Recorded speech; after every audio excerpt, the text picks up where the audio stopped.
Continuamos nuestra serie de estudios a través del libro de Levítico, titulada Adoración y Santidad. Y hoy llegamos al capítulo 10. A través de esta serie hemos estado viendo cómo el pecador puede relacionarse con un Dios santo. El capítulo anterior veíamos cómo por fin se consagraron los sacerdotes para servir a Dios. Todo lo que había pasado desde el final del libro de Éxodo, cuando se terminó el tabernáculo, que era ese lugar de encuentro donde el pueblo iba a venir de alguna manera a tener ese contacto, ese compañerismo con Dios. Y Dios preparó a estos sacerdotes, hijos de Aarón, escogidos para ser estos intermediarios de alguna manera entre Dios y el pueblo. Porque ciertamente el pueblo no podía acercarse directamente a Dios por causa del pecado, pero Dios santificó y apartó a estos sacerdotes para que hicieran esa labor de interceder por los pecados del pueblo. Y la semana pasada veíamos cómo Dios los consagró y los santificó. En el capítulo 10 vamos a ver la primera falla o el primer gran error de estos sacerdotes. Es aquí cuando vamos a ver qué tan en serio es esto de servir a un Dios santo. Qué tan en serio es esto de servir al Dios verdadero, al Dios de los ejércitos. El título del estudio de hoy es Lidiando con el pecado.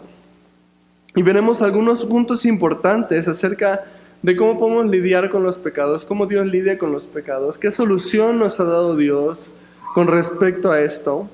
Vamos a ver 4 puntos principales en esta enseñanza.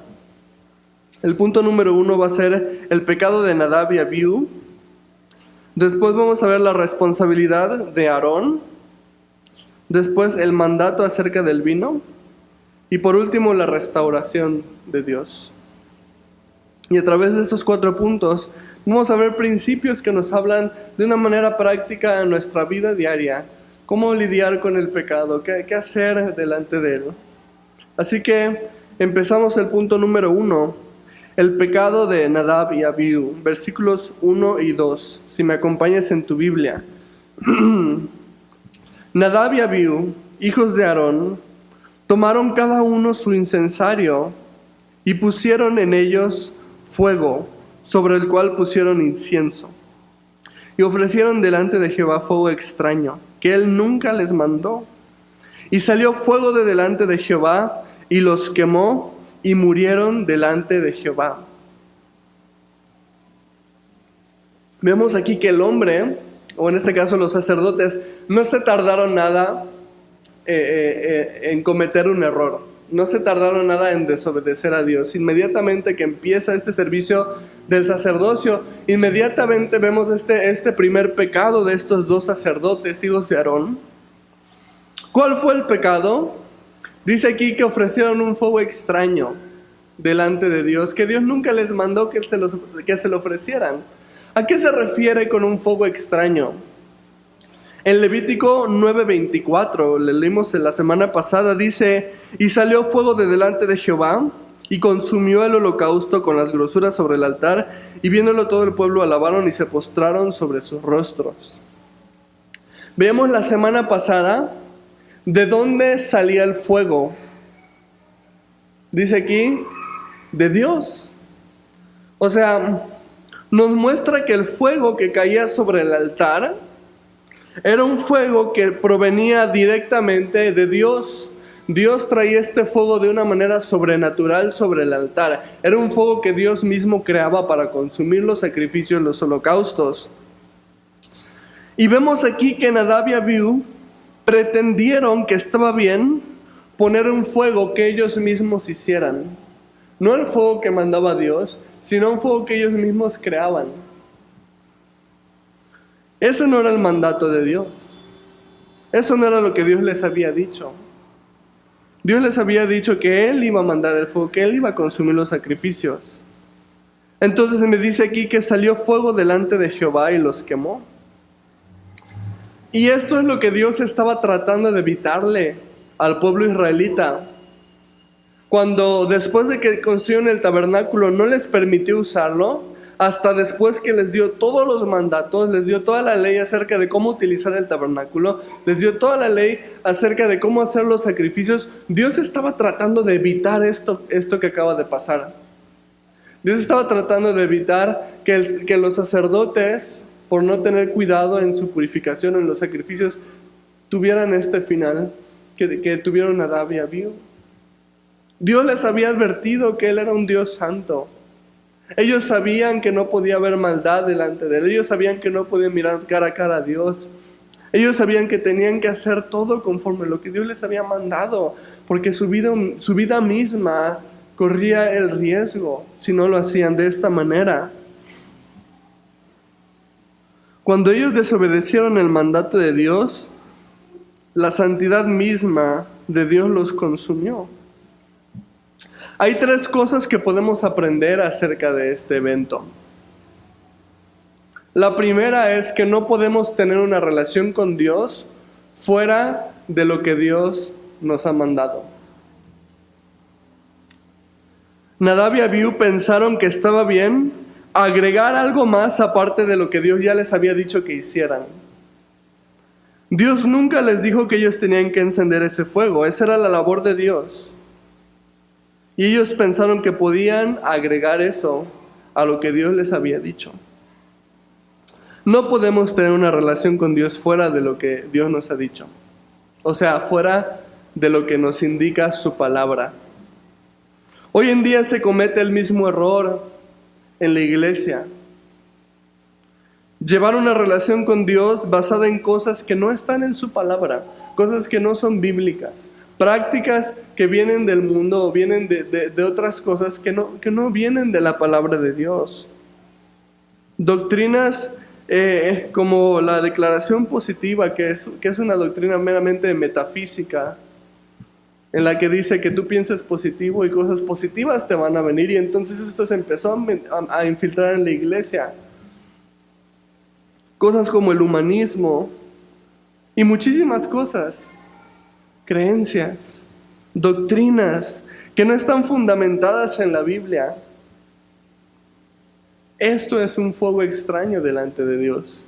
No es agradable al Señor porque Dios no nos enseñó a relacionarnos con Él de esta manera. Es nuestra responsabilidad como creyentes cimentar nuestra doctrina y nuestra relación con Dios basados en lo que está escrito en su palabra. De lo contrario, corremos el riesgo de estar trayendo un fuego extraño delante de Dios, así como lo hicieron estos hombres. La segunda cosa que podemos aprender de este evento es no falsificar la obra de Dios. Quizás estos hombres dudaban si Dios iba a mandar el fuego para el sacrificio, por lo cual decidieron falsificarlo, hacer su propio fuego. Es interesante porque el Espíritu Santo es representado en ocasiones con fuego. Lo vemos el día de Pentecostés, cuando vino el Espíritu Santo sobre los discípulos. Dice que vinieron estas lenguas de fuego sobre sus cabezas y recibieron el Espíritu Santo. También veíamos cómo Juan el Bautista decía acerca de Jesús, que Jesús era el que nos iba a bautizar con Espíritu Santo y fuego. ¿Y a dónde voy con esto? La iglesia de hoy también ha caído en el error de falsificar la obra del Espíritu Santo. Muchos predicadores han caído en esta trampa para atraer más gente, para llamar más la atención de las personas. El falsificar la obra del Espíritu Santo, falsificar el don de lenguas, falsificar profecía, falsificar don de sanidades. Hay incluso movimientos en los que se te dicen que hay clases para que tú aprendas a hablar en lenguas, como si fuera algo que un hombre te pudiera enseñar, como si hubiera una posición de la lengua para que, no sé, para que el Espíritu Santo viniera y te enseñara a hablar en lenguas. Esto es falsificar la obra del Espíritu Santo, porque el don lo da Dios, no lo da el hombre. Así que debemos cuidarnos de todo esto. El falsificar la obra del Espíritu Santo también es traer un fuego extraño. No es agradable delante de Dios. La tercera cosa que podemos aprender de este evento: no obrar en nuestras propias fuerzas. Y eso es algo en lo que caemos más comúnmente. Nadab y Abiú quisieron hacer el fuego en sus propias fuerzas en lugar de dejar que Dios lo hiciera por ellos. Muchos creyentes hoy en día caemos muchas veces en tratar de hacer las cosas en nuestras propias fuerzas, olvidándonos que es Dios el que hace la obra, olvidándonos que es Dios el que tiene el poder para transformar nuestras vidas, olvidándonos que es Dios el que edifica su iglesia o el que habla al corazón de las personas, y entonces pretendemos hacer las cosas por nuestras propias fuerzas o por nuestros propios méritos. ¿Cómo me puedo dar cuenta de que estoy obrando en mis propias fuerzas? Es muy fácil darte cuenta porque empiezas a hacer las cosas de mala gana. Empiezas a servir con un pesar. Ya no sirves con gozo. Se ha perdido ese gozo en el momento en el que sirves. Ya no es un deleite servir a Dios, sino se empieza a convertir en un trabajo, en algo que tengo que hacer, en algo que tengo que cumplir. Ahí te das cuenta que estás obrando en tus propias fuerzas, porque no es Dios el que lo está haciendo a través de ti, porque si no aprenderías a descansar en Dios. ¿Qué puedo hacer al respecto si me doy cuenta que estoy obrando en mis propias fuerzas? Te doy 2 consejos. 1, pon tu relación con Dios primero. Normalmente cuando empezamos a frustrarnos y empieza a ser un pesar servir a Dios y venir a la iglesia o hacer esto o el otro para el Señor, cuando se convierte pesado, por lo general es porque no estás teniendo compañerismo con Dios. Por lo general es porque estás poniendo primero el servicio y después tu comunión con el Señor. Y entonces eso no funciona. Te estás quemando simplemente. Te estás cansando, te estás desgastando y no estás descansando en el Señor. El segundo consejo es: tómate un tiempo para descansar del ministerio si así es necesario.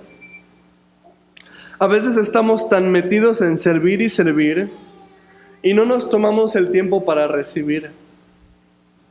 Necesitas a veces sentarte, simplemente escuchar la palabra de Dios, dejar que Dios ministre tu corazón, recibir de Él, porque no puedes dar algo que no tienes. Si tú intentas estar dando y sirviendo, pero no estás recibiendo del Señor, vas a estar obrando en tus propias fuerzas. Te vas a cansar, te vas a fatigar y te vas a frustrar.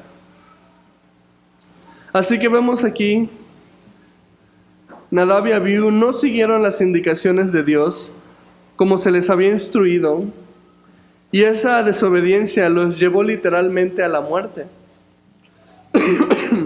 ¿Sabes? Este es un principio que nos da la Escritura.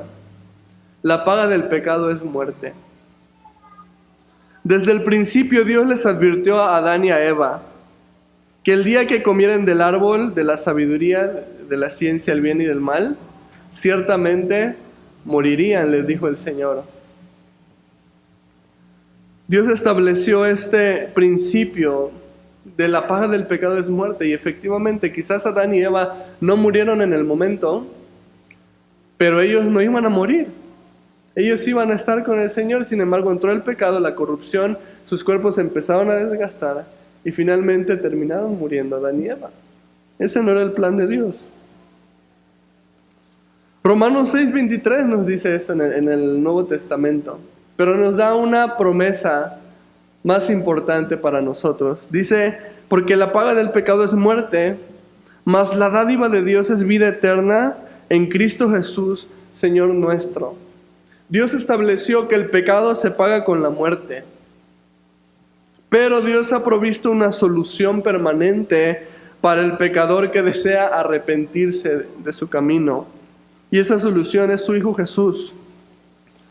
Gracias a Jesucristo ya no tenemos que tener el temor de acercarnos a Dios cuando pecamos, sino que ahora tenemos la confianza de acercarnos a Dios porque Él puso su castigo sobre su propio Hijo para librarnos a nosotros de este terrible destino que vemos que sufrieron estos dos hombres por desobedecer.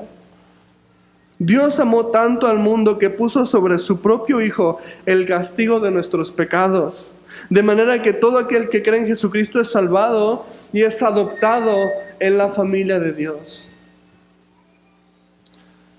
Así que la buena noticia para nosotros es que si pecamos, si fallamos, si desobedecemos, no nos espera este mismo destino que a estos hombres.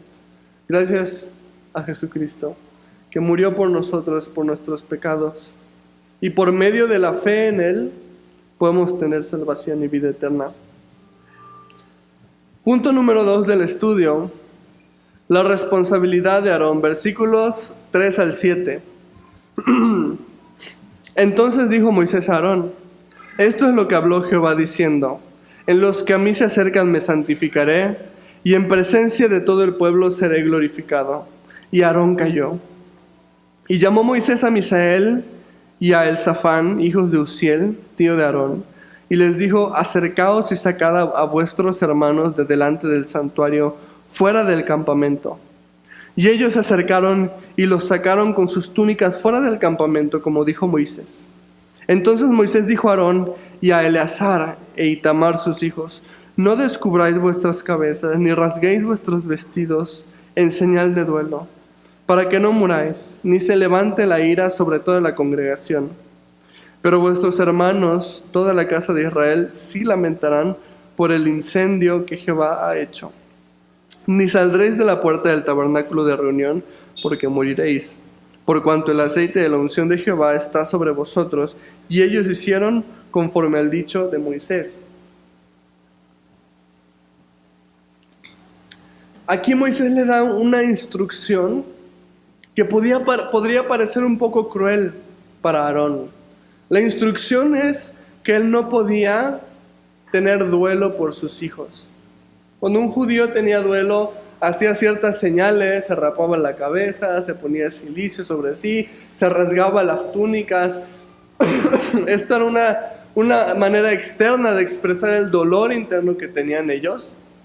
Pero Moisés le dice a Aarón: no puedes hacer eso. O sea, no puedes tener ese duelo por tu hijo. Y podría parecer un poco injusto o un poco cruel decir, bueno, ¿por qué no dejar que él tenga duelo por su hijo? Bueno, primeramente, no se le permitió sacar a sus hijos porque su voto como sacerdote le impedía tener contacto con muertos. Era considerado algo inmundo. Entonces Moisés le pide a otros familiares de Aarón que se encarguen de eso. Pero en segundo lugar, Aarón no podía hacer duelo por sus hijos porque esto podría ser tomado como un acto de inconformidad en contra de Dios. Así que Aarón era ejemplo para el resto del pueblo. Era de hecho el líder de los sacerdotes.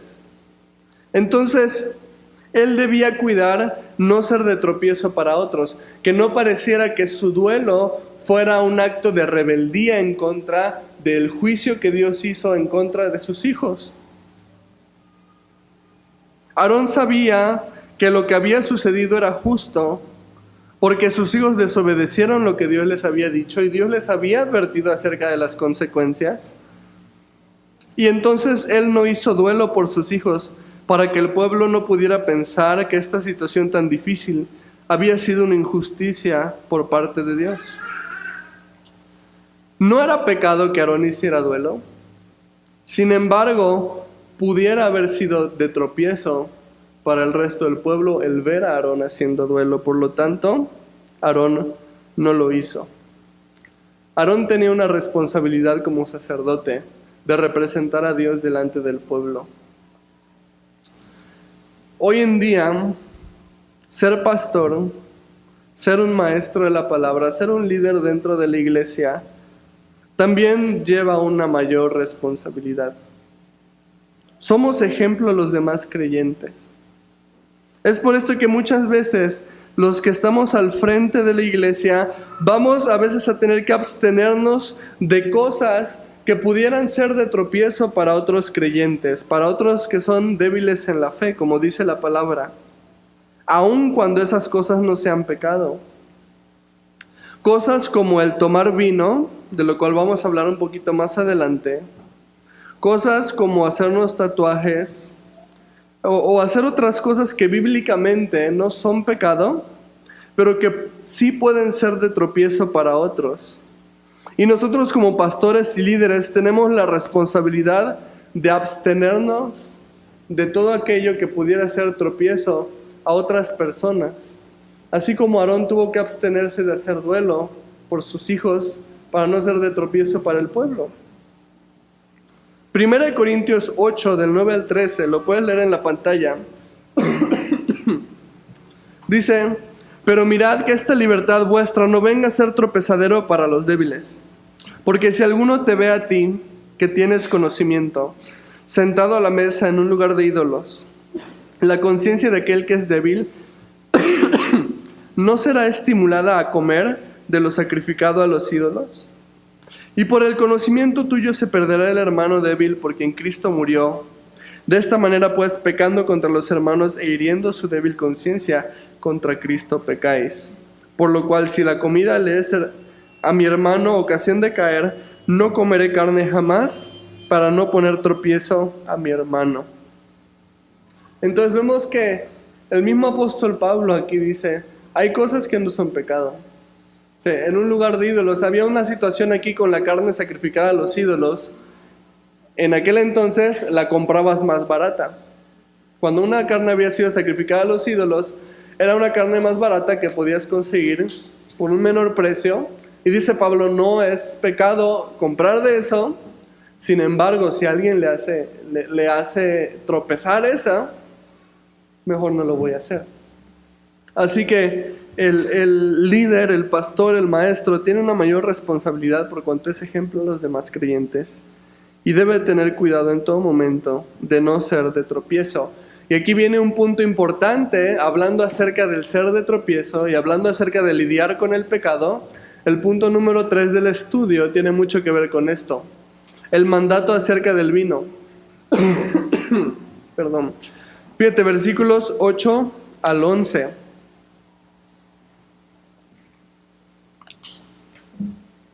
Y Jehová habló a Aarón diciendo: tú y tus hijos contigo no beberéis vino ni sidra cuando entréis en el tabernáculo de reunión, para que no muráis. Estatuto perpetuo será para vuestras generaciones, para poder discernir entre lo santo y lo profano, entre lo inmundo y lo limpio, y para enseñar a los hijos de Israel todos los estatutos que Jehová les ha dicho por medio de Moisés.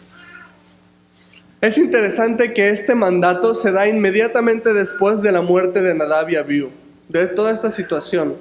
Se cree por esto que de hecho ellos dos habían abusado del alcohol o del vino antes de cometer este pecado, este error, que nubló su juicio y los llevó a hacer esto. Se cree que ellos habían abusado del vino porque este mandato viene inmediatamente después del pecado que ellos cometieron. No hay una manera certera de decir que así fue, pero es lo más probable. Ahora, dice aquí que no beberán vino ni sidra cuando entran en el tabernáculo. El mandato era solamente cuando oficiaran dentro del tabernáculo, lo cual para ellos realmente era todos los días, así que realmente el mandato para ellos es que dejen de tomar vino y sidra, porque todos los días están en el tabernáculo. No hay día en el que ellos no oficien dentro del tabernáculo. Así que el mandato básicamente para ellos es ya no beber el vino. Dice el versículo 10 y 11 que el vino les afectaba para discernir y les afectaba también para enseñar. O sea que el vino tiene ese efecto y lo sabemos, afecta nuestras facultades, afecta nuestra capacidad, nuestra toma de decisiones, nuestro discernimiento de lo bueno, de lo malo. Y obviamente a ellos les afectaba eso también para enseñar. Así que el Señor les manda que no beban vino. El mandato de no beber vino es solamente para los sacerdotes. Sin embargo, el resto del pueblo de Israel tenía la libertad de beber vino. Esto significa entonces que el cristiano es libre de beber y de emborracharse si quiere, mientras no sea pastor. Si bien el creyente no tiene en la Biblia ninguna prohibición para beber, porque esa es la realidad, sí tiene en la Biblia dos condiciones en cuanto a la bebida. Primera prohibición es no abusar del alcohol, no emborracharse. Efesios 5:18 dice: no os embriaguéis con vino, en lo cual hay disolución, antes bien sed llenos del Espíritu. Aquí tenemos el mandato directo: no os embriaguéis, o sea, no te emborraches. El creyente tiene el mandato de tener un consumo responsable del vino. El número 2 es no ser de tropiezo a otros. Como vimos en 1 Corintios 8:9, pero mirad que esta libertad vuestra no venga a ser tropezadero para los débiles. Esta es la segunda condición que nos da la Biblia: no ser tropiezo a otras personas. Que nuestra libertad no le haga a otra persona caer. Si tú conoces a alguien que le es de tropiezo que tú tomes, no te pongas a discutir sobre que la Biblia no prohíbe la bebida. Simplemente no tomes. Y el mismo caso, si tú conoces a alguien que ha tenido problemas con el abuso del alcohol, por favor no seas de tropiezo, no tomes. Porque esto puede hacer que tu hermano recaiga en algo que a él le costó trabajo salir. La realidad es que en la Biblia no hay una prohibición para el creyente acerca de tomar. El vino, en los tiempos bíblicos, también tenía cierto grado de fermentación, también tenía cierto grado de alcohol. Y en la Biblia no tenemos ninguna prohibición en cuanto al vino. Ahora, a pesar de que no existe esta prohibición en la Biblia, hay un principio más que yo te quisiera animar que tomes en cuenta. 1 Corintios 10, 23 y 24 dice: todo me es lícito, pero no todo me conviene. Todo me es lícito, pero no todo edifica. Ninguno busque su propio bien, sino el del otro.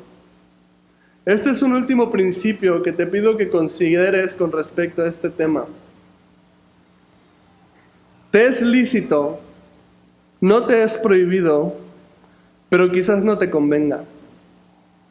Siendo un tema que causa tantos problemas, siendo un tema que causa tanta polémica en las iglesias, siendo un tema que puede ser tropiezo para tantas personas, mejor sería que no tomaras.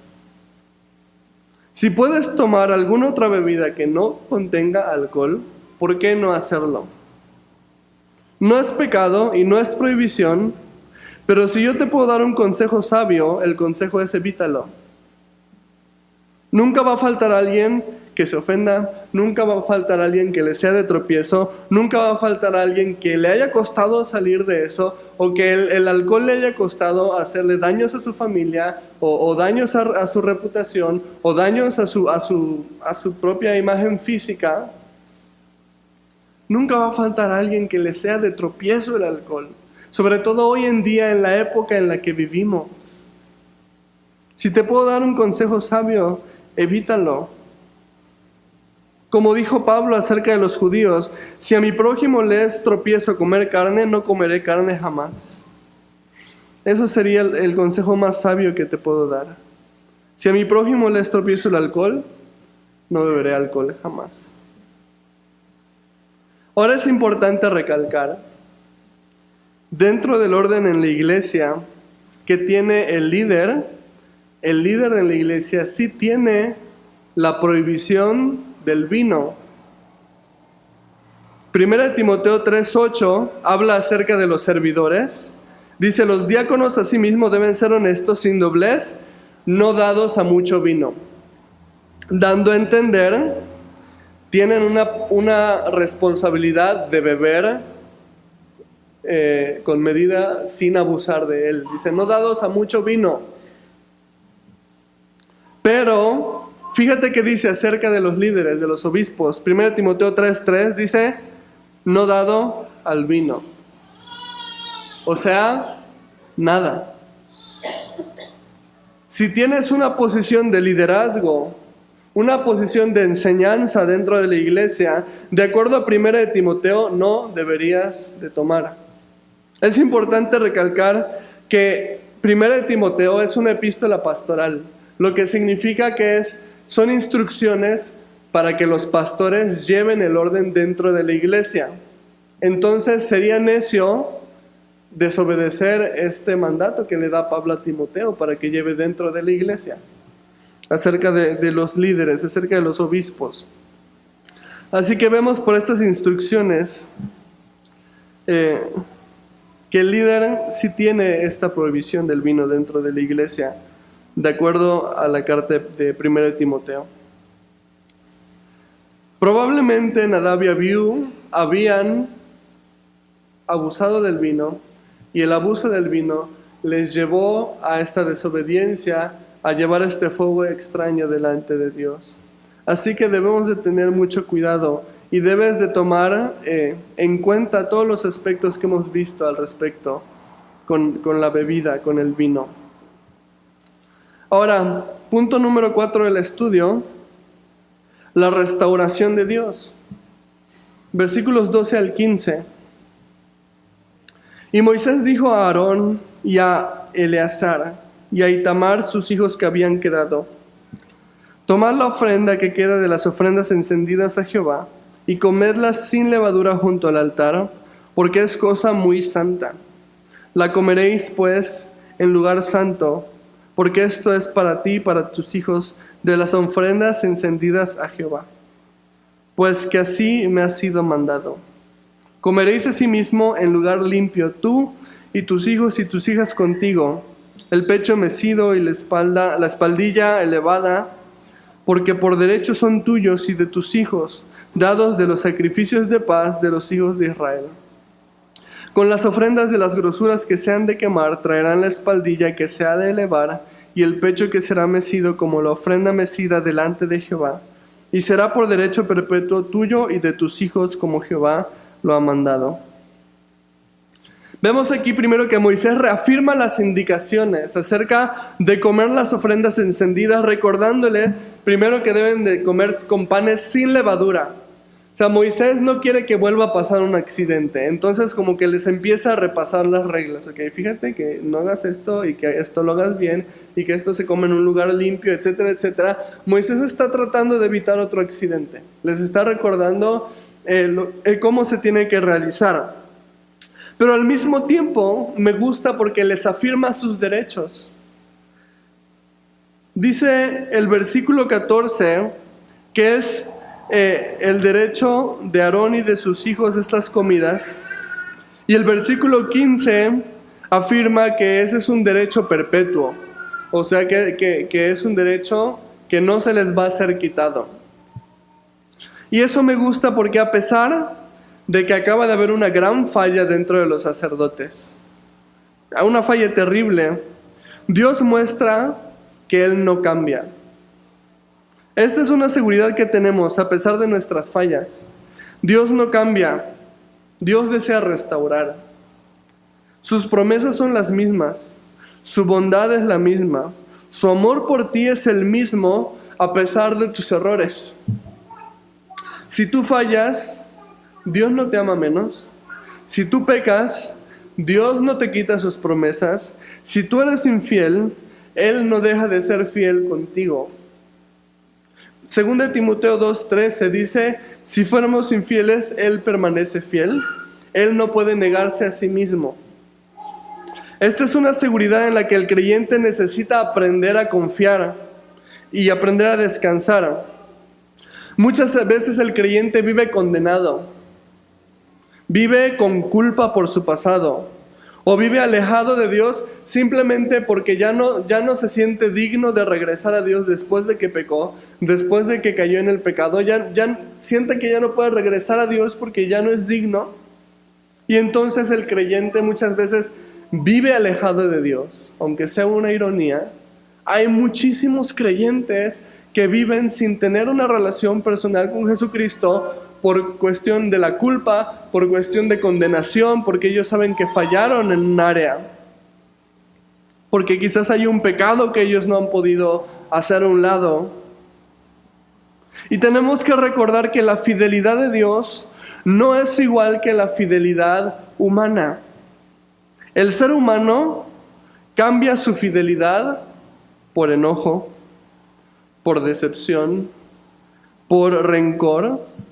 ¿Por qué? Porque la fidelidad humana es imperfecta, ya que se basa en cómo me tratan los demás. Si una persona me es fiel, le soy fiel. Si una persona me trata bien, la trato bien. Si una persona, me hace favores, le voy a hacer favores. Esa es la fidelidad humana. Depende de lo que los demás hacen. Pero la fidelidad de Dios es perfecta. No se basa en lo que los demás hacen, se basa en quién es Él. Dice aquí, Él permanece fiel porque Él no puede negarse. Él no puede dejar de ser quien es Él. Dios es fiel no porque Él quiera ser fiel, Dios es fiel porque eso es lo que Él es. Esa es su naturaleza y la naturaleza de Dios no cambia. Así que si has estado apartado de Dios por culpa, por condenación, por tu misma infidelidad, que tú sabes que no le has podido ser fiel a Dios, déjame darte una buena noticia. Dios desea que regreses. Si tú pones tu confianza en el sacrificio que Jesús hizo por ti, dice la palabra de Dios que no hay condenación para aquellos que están en Cristo Jesús. Recuerda que no es por tu fidelidad, es por la fidelidad de Dios. No es por tus obras, es por la obra de Jesucristo en la cruz.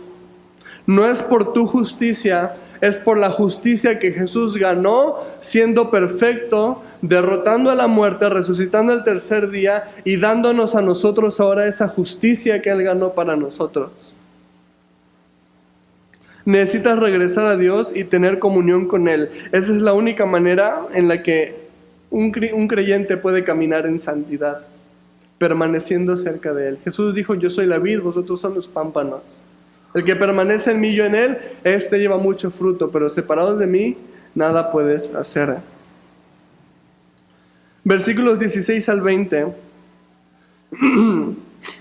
Y Moisés preguntó por el macho cabrío de la expiación, y se halló que había sido quemado, y se enojó contra Eleazar e Itamar, los hijos que habían quedado de Aarón, diciendo, ¿por qué no comisteis la expiación en lugar santo? Pues es muy santa. Y la dio Él a vosotros para llevar la iniquidad de la congregación, para que sean reconciliados delante de Jehová. Ved que la sangre no fue llevada dentro del santuario, y vosotros debáis comer la ofrenda en lugar santo como yo mandé. Y respondió Aarón a Moisés, he aquí, hoy han ofrecido su expiación y su holocausto delante de Jehová, pero a mí me han sucedido estas cosas. Y si hubiera yo comido hoy del sacrificio de expiación, ¿sería esto grato a Jehová? Y cuando Moisés oyó esto, se dio por satisfecho. Vemos que aquí viene un reclamo de Moisés, porque a Moisés se había tomado el tiempo de recordarles cómo se tenía que hacer todo para evitar otro accidente como el que sucedió. Sin embargo, vemos que hubo otra desobediencia. ¿Por qué? Porque no comieron la carne del sacrificio, que era su derecho, que era parte de sus obligaciones, comer de la carne del sacrificio. Y ellos no lo quisieron hacer.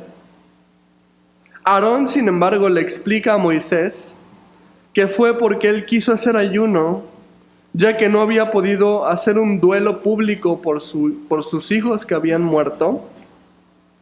Y entonces menciona que Moisés quedó satisfecho con esta explicación.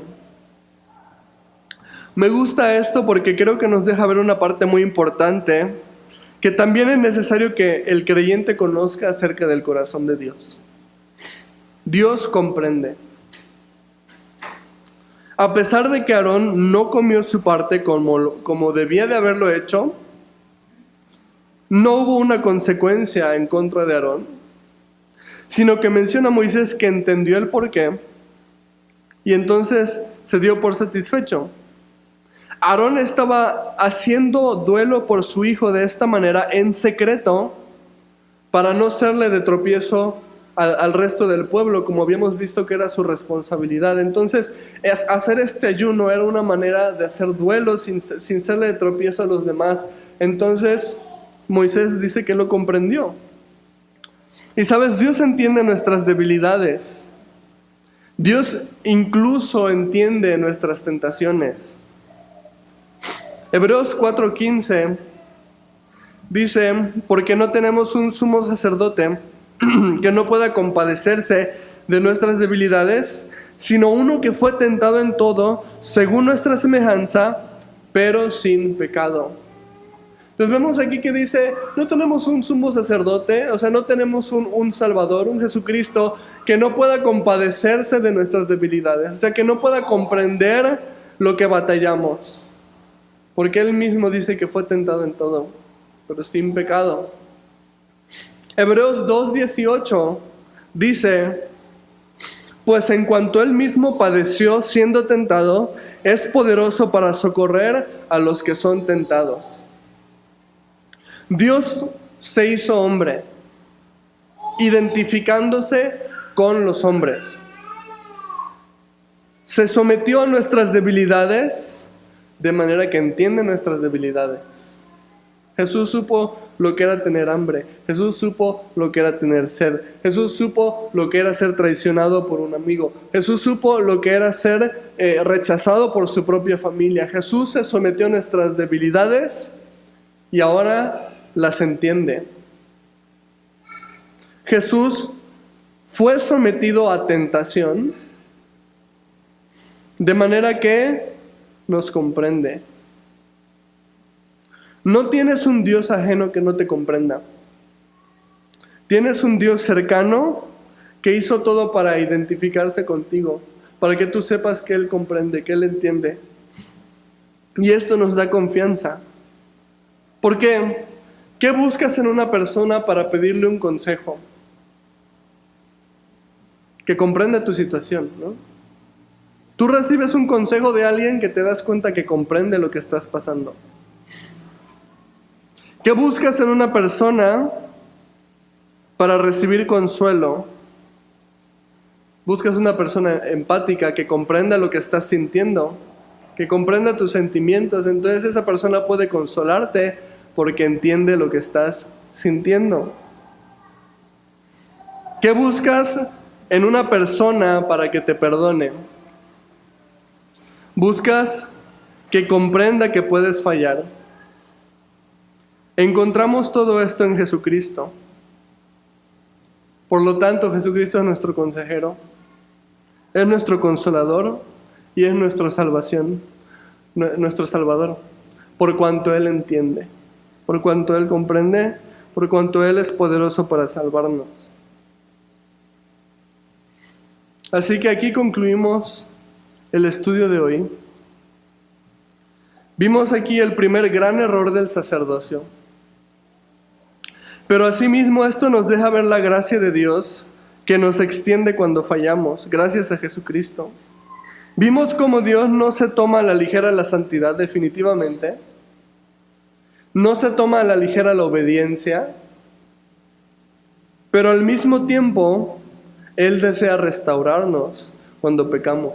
Él desea restaurarnos cuando desobedecemos. El pueblo de Israel tiene aún mucho que aprender acerca de cómo convivir con un Dios santo. Y lo continuaremos viendo también en las siguientes semanas. Acompáñame a orar para cerrar el estudio.